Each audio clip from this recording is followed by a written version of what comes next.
दोस्तों आज हम बात कर रहे हैं टमाटर की पौधे की और उसके ऊपर होने वाले रोगों के बारे में बात करेंगे।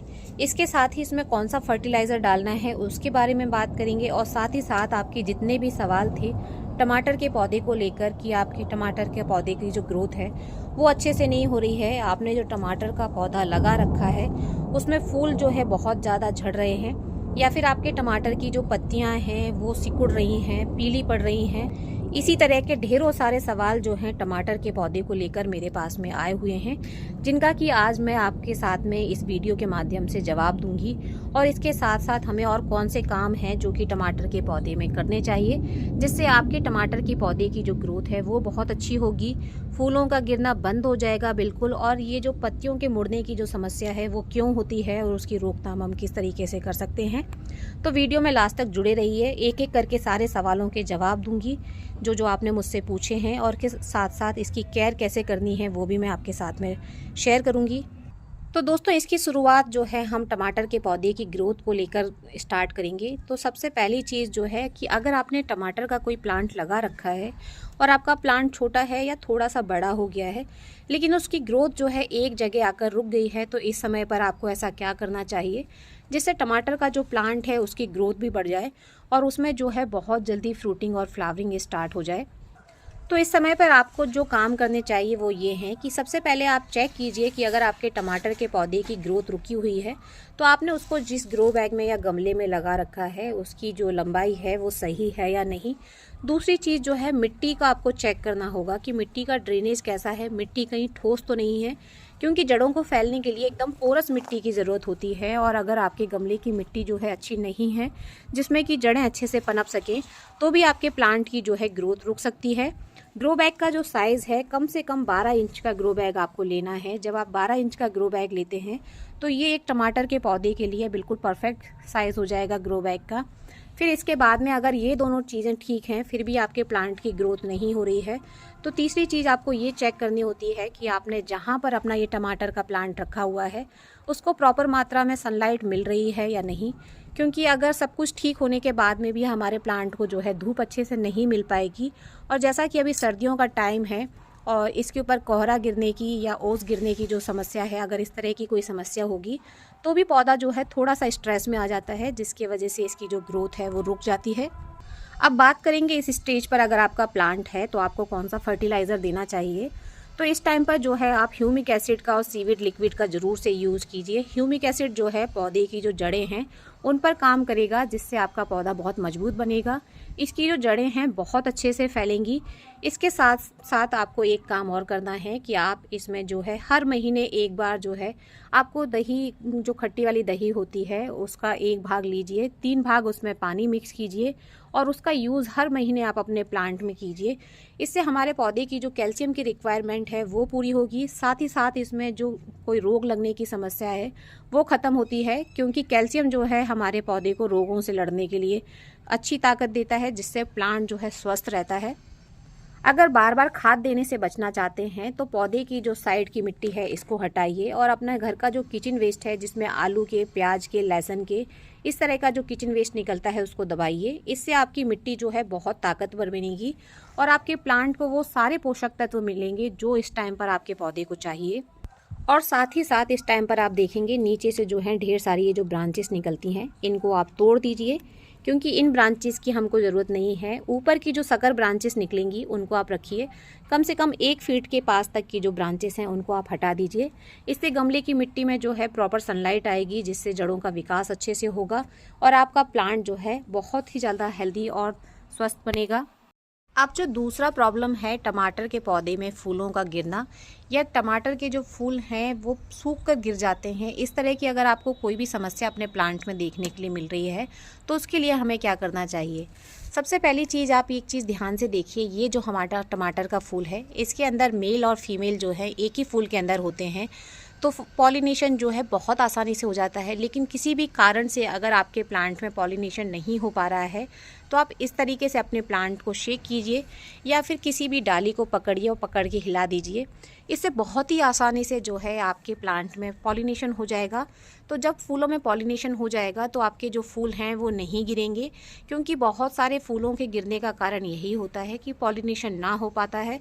और पॉलिनेशन जब नहीं हो पाता है तो फूल जो है पीले पड़कर या सूख कर जो है गिर जाते हैं। इसके अलावा दूसरा जो प्रॉब्लम होता है वो ये होता है कि जब आपके प्लांट में इस तरह से फ्लावरिंग होने लग जाए तो आपको ध्यान रखना है कि पानी की मात्रा जो है सीमित रखें। जब तक मिट्टी अच्छे से सूख ना जाए तब तक आपको पानी बिल्कुल नहीं देना है।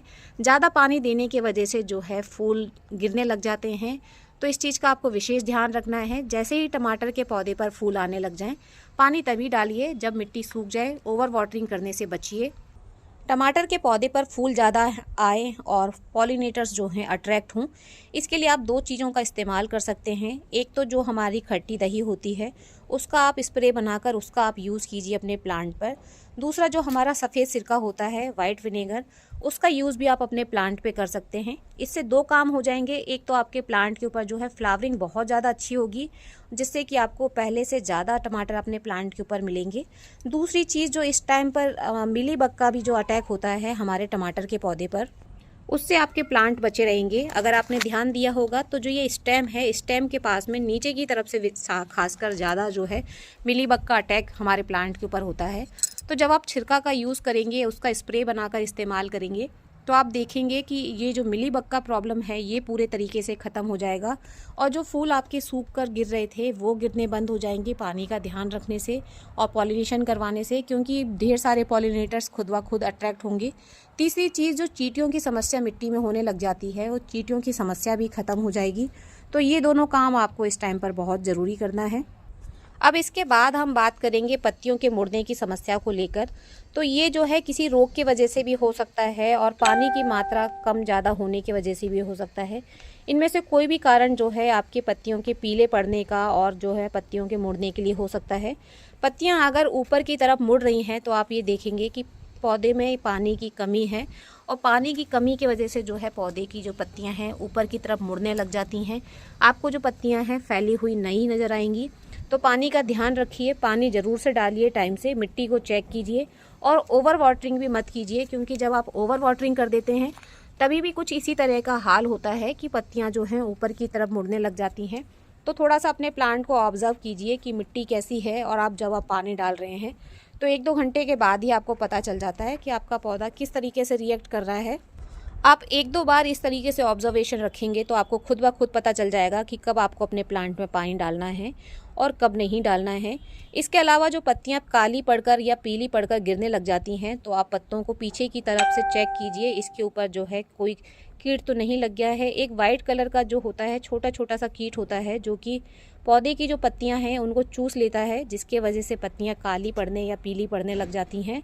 या फिर आयरन की कमी की वजह से भी कभी कभी हमारा जो ये टमाटर का पौधा होता है इसमें इस तरह का रोग देखने के लिए मिलता है। तो इस टाइम पर आपको एक बहुत ज़रूरी काम करना है, वो है नीम ऑयल का स्प्रे। नीम ऑयल का स्प्रे ज़रूर से अपने प्लांट में कीजिए। और दूसरा जो सीविड लिक्विड होता है उसका स्प्रे भी आपको जो है अपने प्लांट में ज़रूर से करना है। टमाटर का प्लांट जो है काफ़ी सेंसिटिव प्लांट होता है, तो इसमें केमिकल फर्टिलाइज़र का जितना कम स्प्रे करेंगे उतना ज़्यादा अच्छा है। किसी भी दवाई का, केमिकल का अगर आप स्प्रे करते हैं तो टमाटर के पौधे के ख़राब होने के चांसेस बहुत ज़्यादा रहते हैं।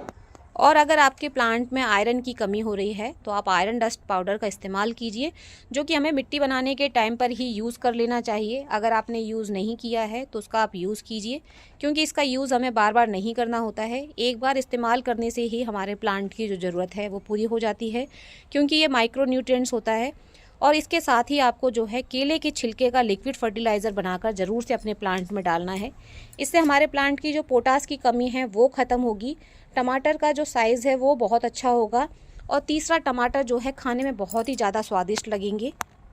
अब जो खादें हमें अपने प्लांट में डालनी चाहिए वो है, मैं महीने में एक बार जो है सरसों की खली का लिक्विड फर्टिलाइज़र बनाती हूँ, और इसको बनाने का तरीका थोड़ा सा डिफरेंट है। मैं गोबर की खाद के साथ में ही सरसों की खली को पानी में सोक कर देती हूँ, फिर अच्छे से पानी को डाइल्यूट करके उस लिक्विड फर्टिलाइज़र का अपने टमाटर के प्लांट पर यूज़ करती हूँ। इससे हमारे पौधे की जितनी भी रिक्वायरमेंट है वो सारी पूरी हो जाती है। उसी के साथ साथ आप चाहें तो उसके अंदर आप एक चीज़ और ऐड कर सकते हैं जो कि गुड़ है। गुड़ भी हमारे प्लांट के लिए बहुत अच्छा, जो आयरन की डेफिशिएंसी हो जाती है उसको पूरा करने में काम में आता है। टमाटर के पौधे अगर थोड़े से बड़े हो गए हैं तो इनको सपोर्ट देना बिल्कुल ना भूलें। ये भी एक फर्टिलाइज़र देने जितना ही ज़रूरी काम है। जितना अच्छे से सपोर्ट देंगे उतना मजबूती से आपका प्लांट खड़ा रहेगा, वरना ये ज़्यादा टमाटर लगने की वजह से ब्रांच जो होती है काफ़ी नाजुक होती है, टूट सकती है।